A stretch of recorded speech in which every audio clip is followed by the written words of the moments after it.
Assalamualaikum warahmatullahi wabarakatuh. Warahmatullahi wabarakatuh. Gabung kepada teman-teman SMP Matematika Negoro. Dalam kesempatan kali ini kita memulai untuk yang pertama kali yang disampaikan oleh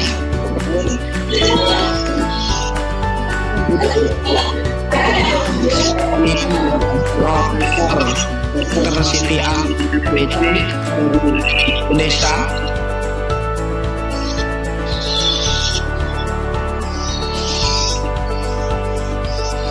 Untuk pada kesempatan kali ini akan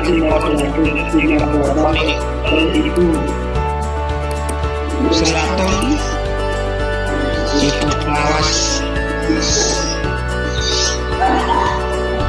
di Kabupaten Bojonegoro. Sepenuhnya mohon sampaikan waktunya kepada Bu Triatun untuk pemoderator kegiatan pada pagi hari ini. Monggo, turun.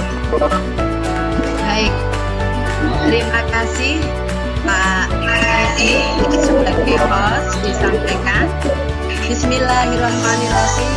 Assalamualaikum warahmatullahi wabarakatuh.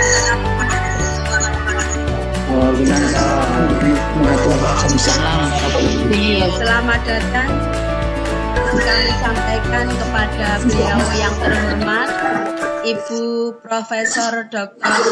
S. Amin MPD. Beliau adalah guru besar pendidikan matematika Universitas Negeri Surabaya. Kemudian yang terhormat Bapak dan Ibu guru matematika khususnya MGMP Matematika SMK Kabupaten Bojonegoro dan juga partisipan dari MGMP Matematika Provinsi Jawa Timur dan juga rekan-rekan dari MAPEL lain yang bergabung dalam kegiatan pelatihan menulis online Vision Research, di mana pada kesempatan siang hari ini beliau berkenan hadir di tengah-tengah kita untuk memberikan berbagai hal pengalaman beliau tentang menulis, yaitu beliau Prof. Amin MPD.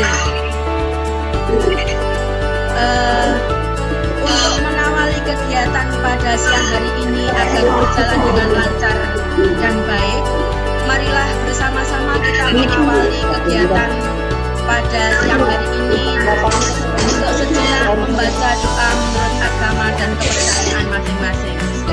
Berdoa disilakan.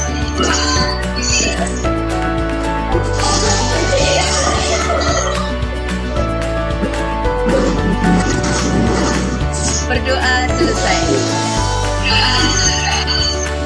Bapak Ibu yang saya hormati, untuk mengawali kegiatan pelatihan menulis ini, sebenarnya ada sebutan dari cabang Dinas Pendidikan Bojonegoro, beliau Bapak Korwas cabang Dinas Pendidikan Bojonegoro, karena ada kepentingan yang sangat mendadak beliau menyampaikan hal ini untuk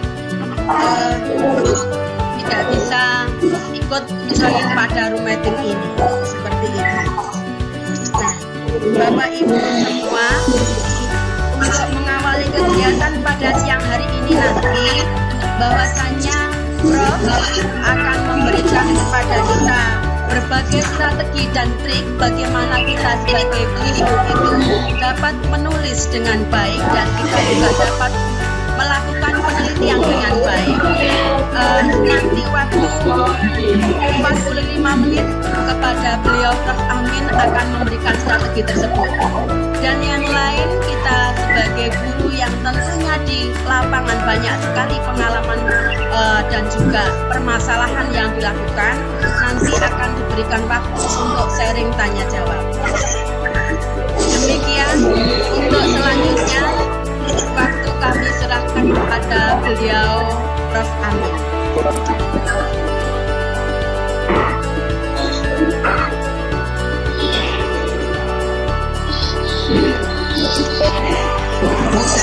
di Oke, Prof. bisa, bisa dengar suara saya? Bisa, Prof. Oh, Sudah, Bu. sudah. Sudah, Bisa Prof. dengar ya? Oke. Ya, matur nuwun. Assalamualaikum warahmatullahi wabarakatuh. Waalaikumsalam warahmatullahi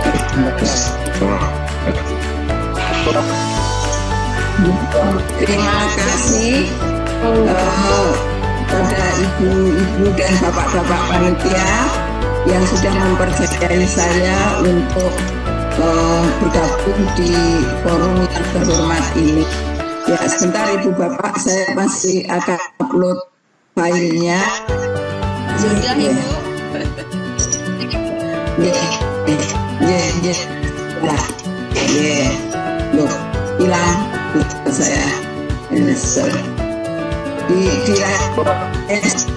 Hilang ya. Oke, Prof. Wilayah saya hilang. Oke, baik, Prof. Saya acakkan, oke. Oke, Prof. Bisa, Oh, Bu. Sebentar.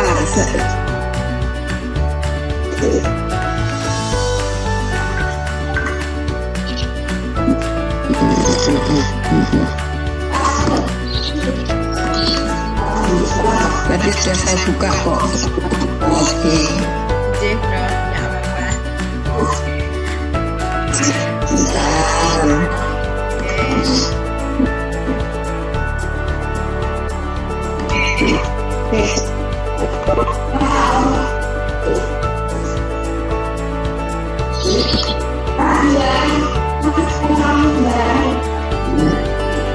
Bentar. Bentar, masih upload ya. Oke, Prof. Siap. Untuk penelitian itu ada langkah-langkah penelitiannya, yaitu perencanaan, pelaksanaan, observasi, dan refleksi. Ya, untuk hasil penelitian dan pembahasan, hasil penelitian itu kita bersiklus. Jadi kalau penelitian kita itu dua siklus, ya ada siklus 1, siklus 2, kalau 3 siklus 2, dan siklus 3 dan seterusnya. Tiap siklus itu ada tindak lakukan, bagaimana hasil observasi aktivitas peserta didiknya, kemudian bagaimana observasi pengembangan pembelajarannya, bagaimana hasil tesnya, dan refleksi yang dilakukan, serta rekomendasi. Nah, rekomendasi ini kita perlukan karena tindakan apa yang diperlukan untuk siklus berikutnya. Nah, ini kalau kita lihat ibu bapak, ada hasil observasi aktivitas peserta didik. Mengapa peserta didik kita observasi? Padahal tadi dikatakan yang tindakan itu untuk memperbaiki kinerja guru. Ya, sebenarnya ini yang akan kita didik ibu bapak dari observasi ini adalah efek dominonya. Apa yang dimaksud dengan efek dominonya, yaitu kalau peserta didik aktivitas seperti ini sebenarnya hasil dari tindakan guru yang mana, gitu. Ya. Nah, itu nanti bisa kita cross checkkan dengan hasil observasi pengelolaan pembelajaran. Nah, bagaimana hasil tesnya? Hasil tes ini untuk melihat keberhasilan pembelajaran itu. Ya, meskipun kita tahu ibu bapak, keberhasilan suatu pembelajaran itu bisa dilihat dari proses dan produk. Nah, untuk proses kan kita sudah lihat dari hasil observasi aktivitas dan hasil observasi pengelolaan pembelajaran. Sedangkan untuk hasil kita lihat dari tes. Nah, ini untuk refleksi, ini biasanya yang melakukan pembelajaran itu melakukan refleksi terlebih dahulu. Dia apa kelebihan dia mengajar tadi, apa hal-hal yang masih bisa diperbaiki dari pembelajaran itu. Kemudian nanti observer itu mengeluarkan atau mengingatkan hal-hal yang belum diungkap oleh si guru. Baru nanti dirumuskan rekomendasinya.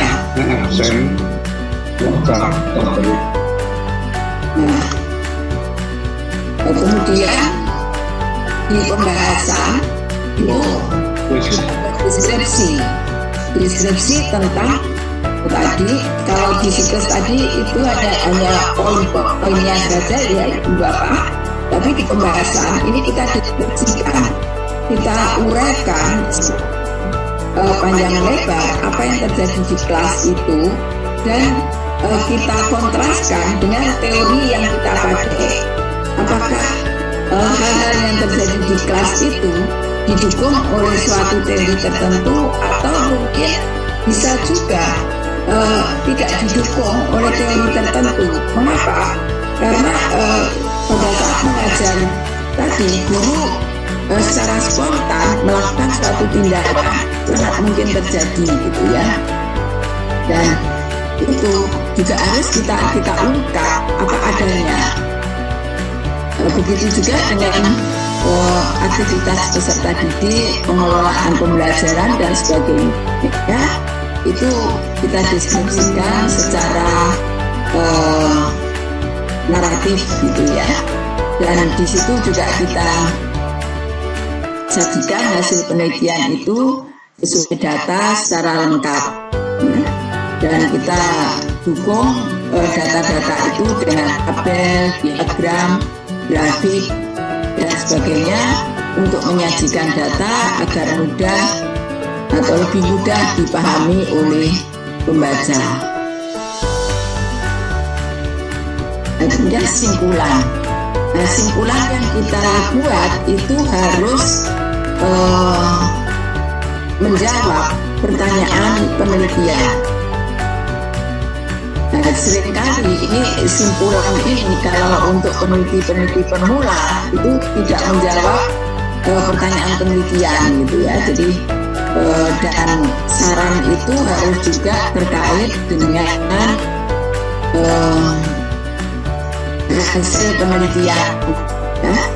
Jadi jangan sampai kita membuat saran tapi tidak ada hasil penelitian yang mendasarinya.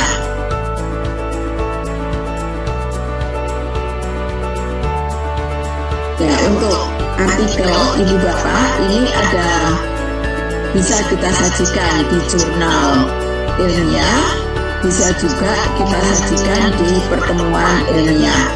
Ya, jurnal ilmiah itu banyak sekali Ibu Bapak, dan akreditasinya juga macam-macam. Ini saya menyajikan JIMS ya, Journal of the Indonesian Mathematics Education Society. Ini jurnal yang dikelola oleh S3 Pendidikan Matematik. Jurnal ini masih dalam tahap belajar, jadi belum terakreditasi karena baru terbit 2 kali. Tapi untuk tempat latihan menulis oke lah gitu ya. Karena kita kalau akan menembus jurnal-jurnal yang terakreditasi itu juga perlu latihan dulu gitu. Dan biasanya Ibu Bapak yang menjadi penyebab utama artikel kita ditolak itu adalah ketidakpatuhan kita terhadap rambu-rambu yang dibuat oleh jurnal itu ya. Jadi katakanlah bagaimana tata cara atau tata letak di penulisan di artikel jurnal itu harus kita penuhi dengan baik supaya apa jurnal kita itu paling tidak sudah memenuhi syarat administrasi. Nah, biasanya kalau syarat administrasinya sudah tidak dipenuhi, sebaik apapun tulisan kita itu pasti akan di-reject.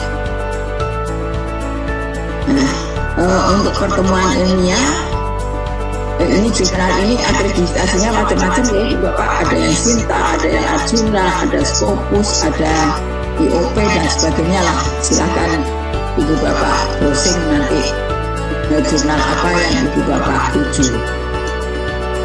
Nah, kemudian pertemuan ilmiah ini biasanya kalau kita akan mengirim artikel ke pertemuan ilmiah itu mereka juga membuat template untuk artikel itu, dan template itu juga harus kita penuhi karena itu merupakan seleksi awal dari artikel-artikel yang akan disajikan di pertemuan ilmiah itu, maupun artikel-artikel yang akan dimuat di dalam prosidingnya, baik itu prosiding yang ber-ISBN, prosiding yang terakreditasi secara nasional maupun internasional. Nah, ini untuk ikut pertemuan ilmiah ini, kalau Ibu Bapak ingin mendapatkan PUM dari pertemuan ilmiah itu, maka Ibu Bapak juga harus jeli memilih pertemuan ilmiah itu. Ya, itu dari saya Ibu Bapak. Mungkin yang perlu sedikit saya tambahkan, dalam suatu tulisan ilmiah itu ada 2 syarat yang harus dipenuhi, yaitu reflektif dan kreatif gitu ya. Reflektif itu artinya tulisan itu benar-benar menjelaskan sesuatu yang dijelaskan oleh penulis. Sedangkan kreatif itu ada sesuatu yang baru yang